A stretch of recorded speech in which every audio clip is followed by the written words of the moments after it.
Bismillahirrahmanirrahim. Assalamualaikum warahmatullahi wabarakatuh. Perkenalkan, nama saya Viviani Syahriati dengan NPM 18650-047, kelas B, program studi teknik informatika. Pada kesempatan kali ini saya akan mereview tugas dari mata kuliah manajemen proyek TI.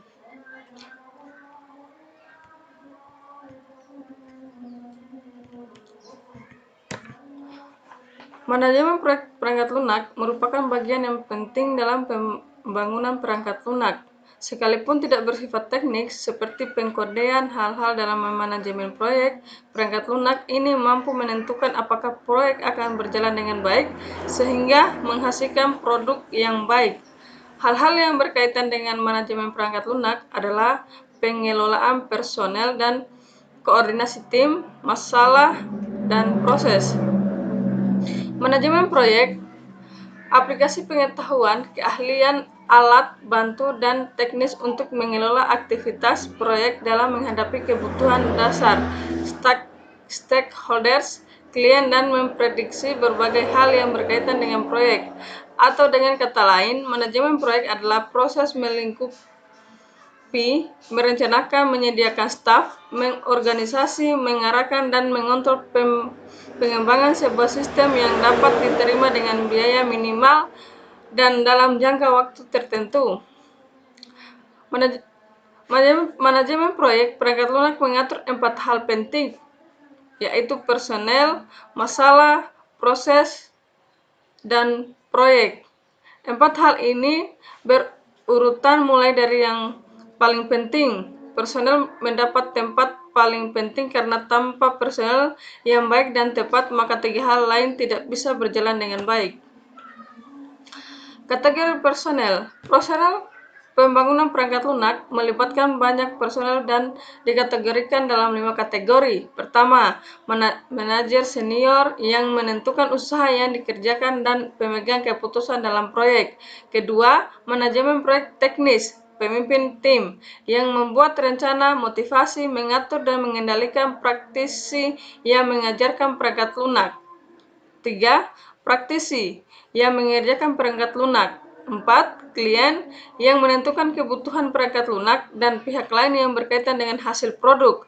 Yang terakhir, penggunaan perangkat lunak yang berinteraksi langsung dengan perangkat lunak yang dibangun. Pemimpin tim perangkat lunak di sini adalah manajer proyek.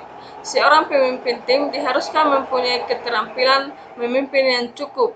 Seseorang tidak menjadi pemimpin tim secara kebetulan, tapi sungguh-sungguh karena punya kemampuan secara personal oleh pemimpin tim.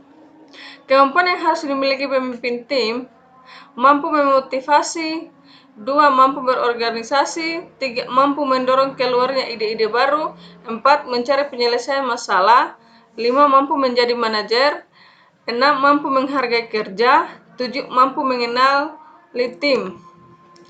Masalah yang berkaitan dengan produk. Masalah sesuatu yang menghambat tercapainya tujuan.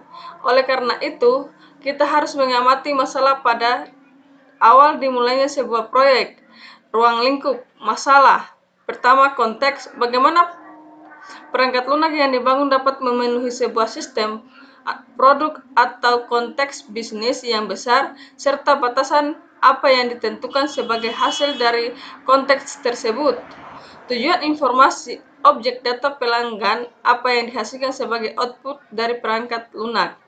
Fungsi dan unjuk kerja, fungsi apa yang dilakukan oleh perangkat lunak untuk mentransformasi input data menjadi output.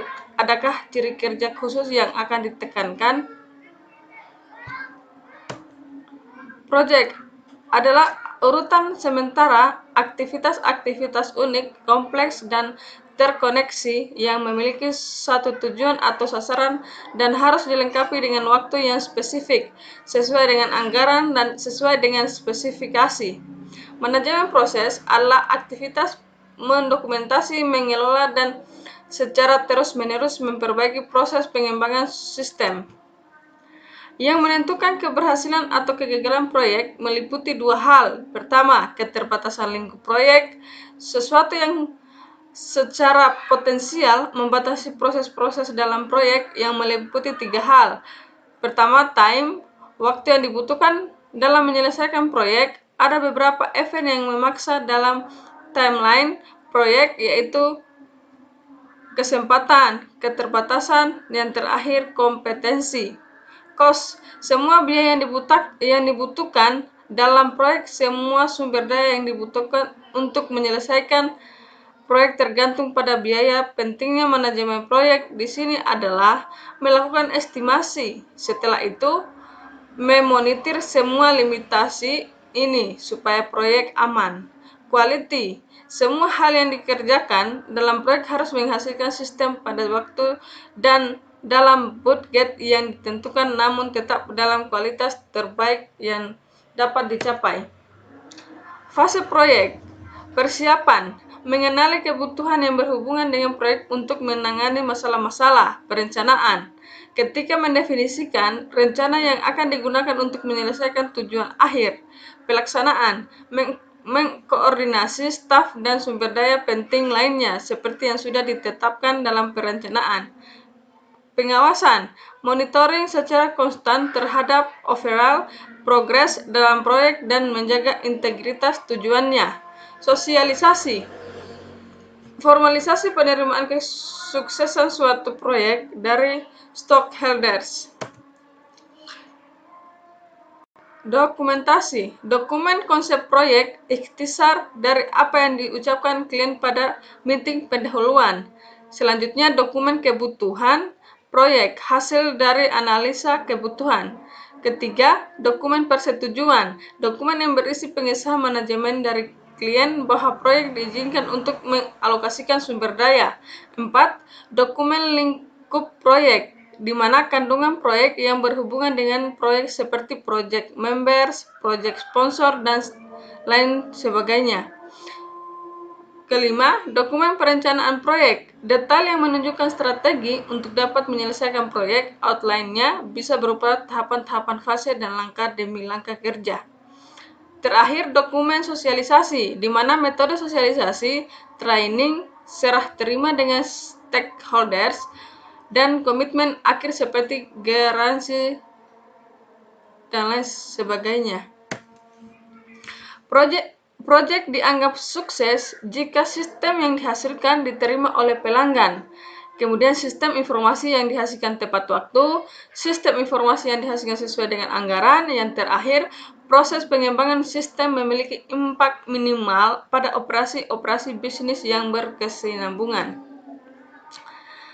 Penyebab kegagalan suatu proyek, di mana kegagalan untuk membentuk komitmen manajemen atas pada proyek, kurangnya komitmen organisasi pada metodologi pengembangan sistem, mengambil jalan pintas tanpa melalui metodologi penelitian, manajemen ekspektasi yang buruk, komitmen dini dalam menetapkan anggaran dan jadwal, teknis estimasi yang kurang baik, terlalu optimis, kurangnya keterampilan manajemen, kegagalan beradaptasi dengan perubahan bisnis, sumber daya yang tidak mencukupi, yang terakhir kegagalan dalam mengelola perencanaan. Kompetensi manajemen proyek, di mana kesadaran berbisnis, orientasi rekan bisnis, komitmen pada kualitas, inisiatif, pengumpulan informasi, pemikiran analisis, pemikiran konseptual, kesadaran antar personal, kesadaran organisasi, antisipasi impak, banyak menggunakan pengaruh motivasi orang lain, keterampilan komunikasi, mengembangkan orang lain, memonitor dan mengontrol, kepercayaan diri, manajemen stres, kepedulian pada kredibilitas. Yang terakhir, fleksibilitas. Fungsi dan proses manajemen proyek. Yang pertama, ruang lingkup, perencanaan, perkiraan, penjadwalan, pengorganisasian, pengarahan, pengontrolan, dan terakhir penutupan. Peralatan dan teknis manajemen proyek. PERT adalah model jaringan grafis yang menggambarkan tugas-tugas proyek dan hubungan antara tugas-tugas tersebut. Gantt adalah bagan batang horizontal sederhana yang menggambarkan tugas-tugas proyek berdasarkan kalender. Tiap batang diberi nama untuk mewakili setiap tugas proyek. Tugas-tugas tersebut didaftar secara vertikal pada kolom kiri. Pusat horizontal adalah garis waktu kalender.